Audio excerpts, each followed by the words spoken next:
cat is at the door. I shut the door because I'm running the dryer and I was trying to keep noise down. And my cat is at the door scratching now. So, you know what? Background noise is just to be embraced. Hey everybody, it is Monday, April 8th.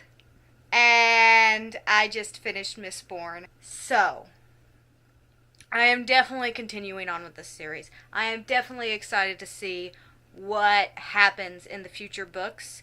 I think the first half of this book I enjoyed way more than the second half. And I feel like that's maybe the opposite of what a lot of people, like, I feel like a lot of people struggled through the first part and then kind of got into it during the second part. But, like, the second half, here's the thing. And this is incredible that Brandon Sanderson was able to do this in such a short amount of time, but he did such a great job establishing his characters that by the second half of the book, when they started doing certain things, I'm just like, they wouldn't do that. That's like super out of character for them. But I'd only known them for half a book at that point, but it still felt like weird. Like, it felt super out of character, some of the things, especially Vin. Vin is so strongly, like, planted in this story of the way that she views the world, the way that she interacts with people, and then she just starts doing stuff that feels so weird. I thought the ending was but I feel like it's setting up stuff for future books. Like, I feel like, I don't know, like the ending and the epilogue specifically, I just kind of felt like it was over explaining things. And it was weird the way that they, like, found the solution to the problem. There's just weirdness to it that I didn't like. There's things that just didn't track for me. Like, things that, like, I'm not entirely sure how some of the characters ended up in the positions that they ended up in.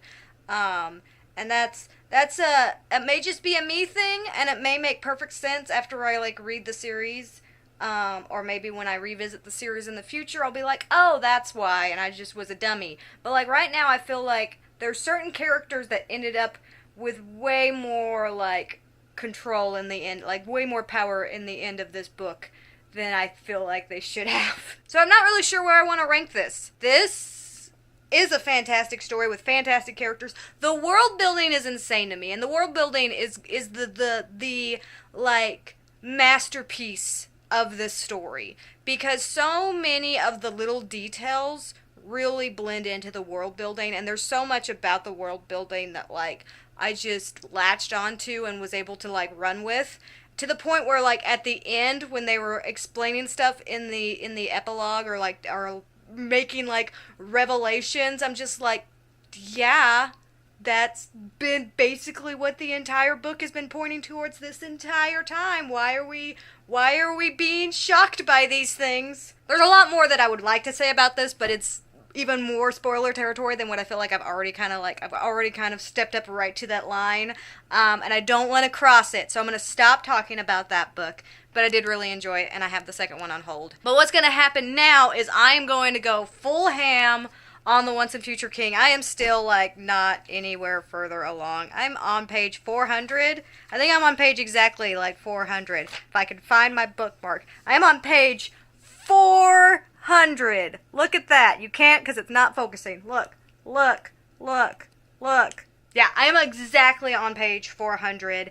And that means that I have, like, 250-ish pages left to read between now and Wednesday when it's due back. And I just have to go ham on it. And I know I can. Like, I know I can do it. It's just, I've had so many, like, weird things kind of come up the last few days. And anytime that I thought, okay, you can sit down and actually read a chunk of it right now, something came up last minute. I just couldn't. But tonight and tomorrow night, I'm going to dedicate all of my free time to getting this book done, and we'll get this one returned to the library on time, and I won't get in trouble.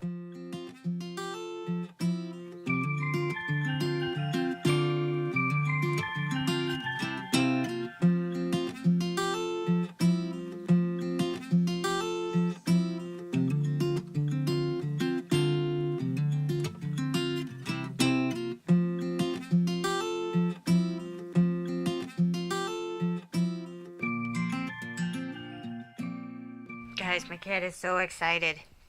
He's so happy right now. Hi, baby. Have I been gone all day? Have I been gone all day? It is after 9 and I just got home from work, which sucks because I was hoping to get more Once and Future King done tonight, but I am pretty close. Hi. I am pretty close to being done with that. I finished the third book, so I just have, I think it's like 120 pages left in the last book. So I'll get a little bit of that done tonight and then hopefully be able to figure out a way to finish it off tomorrow afternoon when I have some time off of work. Man, you are shedding a bunch. Also today, I listened through the audiobook for Game of Stars by Sayantani Dasgupta. This is the second in the Kiranmala and the Kingdom Beyond. I'm hoping I'm remembering all of this information. I'm a little burnt out. But this is the series that I started last year, and the sequel dropped, I guess, at some point, and I went ahead and listened to the audiobook this time. It's read by the author. It's like information overload. There's so much in these books. Hi, kitty. Hi, kitty.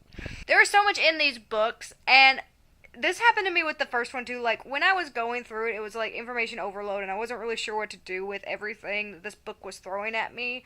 And the ending section, where it really goes into all of the like Bengali folk tales that it pulls from, and all of the different elements of pop culture and just little things that she adds in there. That part's always fascinating to me. I love, like, when she kind of goes through all of the little things that are in the book and be like, and this came from this part of my life, and this came from this part of our culture, and it's just, like, really interesting how she breaks it all down at the end and really, like, presents it in a way that's really encouraging further research and further pursuit of knowledge. And that will be one thing that I will say about these books. Anytime I finish one of them, I really want to go and learn more about the Bengal culture and all of the stuff that she pulls from, because I think it's really fascinating the way she blends it all together. However, I will say that overall, I feel like the stories themselves are just okay. They're just alright. There's a lot of, like, really, like, almost like early Buffy the Vampire Slayer dialogue beats that just are so over the top. Like, there is something about a lot of the dialogue in it that I'm not sure I completely follow. It also feels like very 90s in a lot of ways. It feels like a very 90s set story, but it's clearly not. It's clearly a modern story. But there's a lot of aspects to it that feel very 90s, and that just may be who the author is. That may be the author's voice coming through, because, like, the section that's written at the end, when she read that, oh my god, Kat, when she read that, I was just like, no, this is just how she talks. This is just her. But there's so much weird slang that's used throughout it. Like, I think at one point, the main girl uses funkalicious. Like, that's a word choice that author made. And you know what? Part of me really appreciates it, but part of me is just like, there's just too much slang in this. There's just too much over-the-top weird slang. And this is from someone who enjoys over-the-top weird slang. Also, still kind of weirded out by the fact that this 12-year-old girl is, like, not... She's kind of pursuing a relationship. It's not, like, super the focus of the story, and especially, like, the second one, it's not the focus, but, like, the whole idea of the second one is that she's kind of roped into playing this game, and it's very Hunger Games-esque, to where people are watching, and it's a big spectator sport, and, like, as far as, I mean, people are dying in this, like, it is grim, dark stuff, and she, as a 12-year-old girl, has signed up for this and is being, like, shipped, hardcore shipped with other people who are playing this game. And I'm just like, that's weird. I don't think it's unrealistic, because I am someone who is familiar with Stranger Things and the weird shipping that exists because of that show. I understand that there are people who are creepy enough to ship 12-year-olds. But when you're writing a book for 12-year-olds as an adult author, I'm not sure if that's a kind of standard that you want to set. To be fair, though, like, the main character addresses the fact that it's weird. Like, it's, like, uncomfortable that this is happening. But it's still, like, it's there, and I just don't see the point in having a weird subplot in your book that's about the fact that you have 12-year-olds who are basically being shipped, and it wasn't my favorite. Anyway, I still haven't had dinner, so I'm gonna stop talking and start, like, just shoving food into my face. You have covered me in so much hair. You did this. This was you. Hey everybody, it's super dark. Why am I filming in the dark? Let's just angle this better to where you can kind of see me. It's Wednesday. I am back home from work. I got off early today, and I am about to try to tackle this beast yet again. I was able to get 40 pages in before I just couldn't read anymore last night, so I think I'm like right at 80, maybe 85 pages left in this one, and I should be able to get that done before I have to take it back to the library today.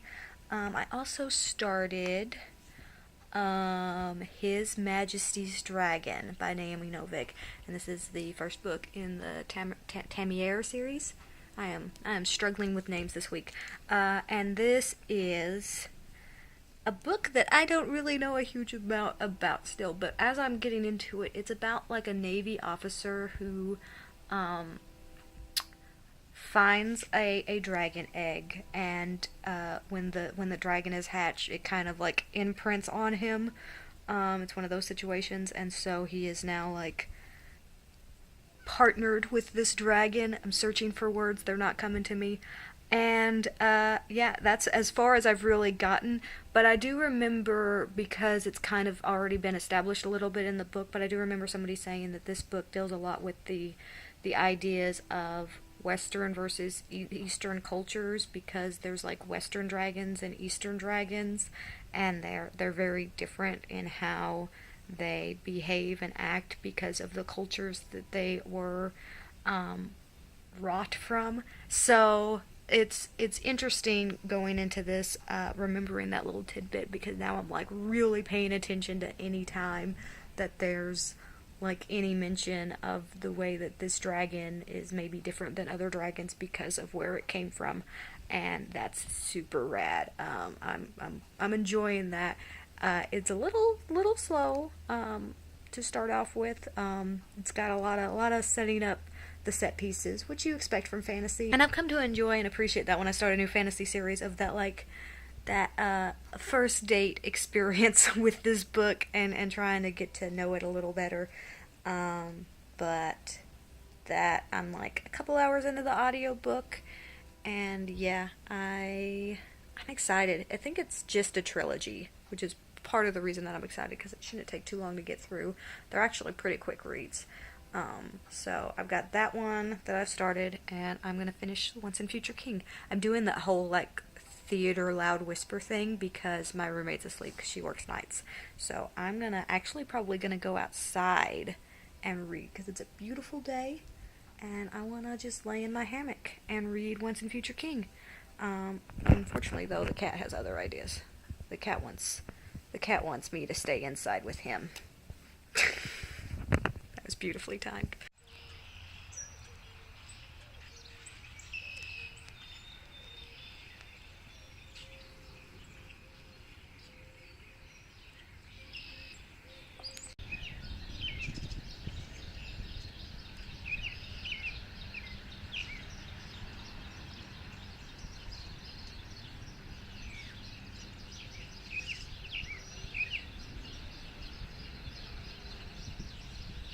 Wow!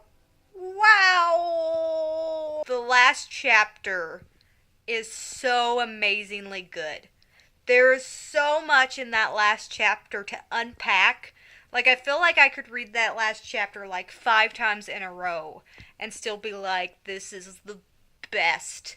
That that was incredible. What this is such a weird book because it's so disjointed, and it's almost like in the midst of this big expansive narrative that's being told in a very like chunked up manner.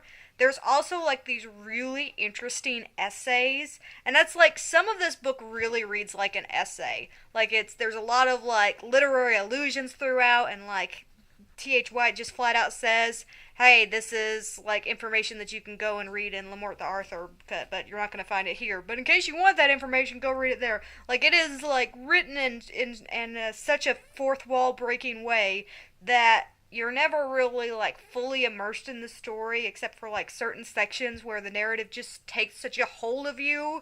And there are sections like that, like the Mordred Guinevere scene towards the end was a section where I was just like, holy crap. But the final chapter, there's just a huge section that just is like an analysis of the nature of war through Arthur's mind. And it's so beautifully written and so amazingly crafted. And I just was so swept away in that. There was definitely parts in this book where I was lukewarm. And I was just like, there's some skimmable sections where he goes into like super details about like explaining details of the way castles are laid out, or the way that, you know, the stuff that existed in this time. Like, there's a lot of like research that was done, and he just kind of like crammed it in places, and it didn't always really flow real naturally. Like, it's, like I said, very disjointed. But the moments that are good in it are like next level good.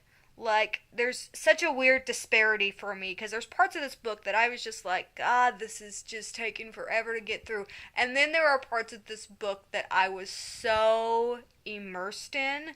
And it could literally be like a turn of a page to have that 180 effect to where I have no interest at all. I'm about to put it down and then I flip the page and I read the next 50 pages without even realizing that I've done that. It's like, I don't know what else to say. Like, it threw me off so much. I made a weird sound there, but it did. It threw me off so much because I got to that final chapter and I was just like, how is he going to end this? Because it's not really like...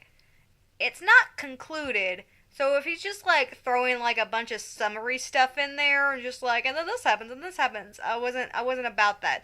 I wasn't sure how this book was gonna end, and I was feeling like it was gonna fizzle out. It did not fizzle out. It ended with a bang. It ended with like one of the most interesting pieces of literature that I have ever read, like one of the most thought-provoking passages that I have ever read, and it was awe-inspiring what that last chapter was. It's great. It is so good. Holy crap. Here, why don't you just sit up here? How does that work? Does that work for you? You into that? You don't look like you're really into that. Hey everybody, it's Friday, and this cat's going. And I'm about to be invaded. Many family members are about to invade my home, so I'm going to go ahead and do my final check-in of the week. And yeah, I finished His Majesty's Dragon. Believe that's the title. I always want to say His Dragon's Majesty. But that's not it. It's His Majesty's Dragon. Really, cat? But I finished that one today. That one is a alternate history of the Napoleonic Wars, but with dragons. And I didn't realize this right away. Probably should have. Not gonna lie, my history's not great, so maybe I'll just continue to lean on that. But probably should have realized that earlier than I did. But that's the only real plot that I can find in this book. It's not a heavily plot-based book. There's a lot of lore building, and there's some really interesting like character moments. But like as far as like a plot through line, I'm not really sure if I ever found it. other than guy meets dragon, dragon and guy are buds, dragon and guy train to fight in war plot. But overall, I really enjoyed it. I really think it's going to be a series that I'm going to latch onto. I know that it was like originally just a trilogy, I believe. At least I kept seeing things that were just like the original trilogy, the original trilogy. But now it's like a 9-book series, so who knows what I'm in for by the time I get through all those books. I also have 2 other books that I have started since we last spoke. I started, oh my god, what is it? It's The Sword in the Mist or The Sword of Death. One of those 2. But it's the second book in the Fafford and the Grey Mouser books. Yeah. Already, I feel like I'm enjoying this one more than I enjoyed the first one. Some of that maybe my reading taste has changed a little bit since I read the first one last year. And some of it may just be that I like this better. I don't know. Like it's been long enough since I've read the first one that I don't remember a lot of specifics. I just remember it being very like jarring how it was presented. And maybe I'm just braced better for that jarring nature.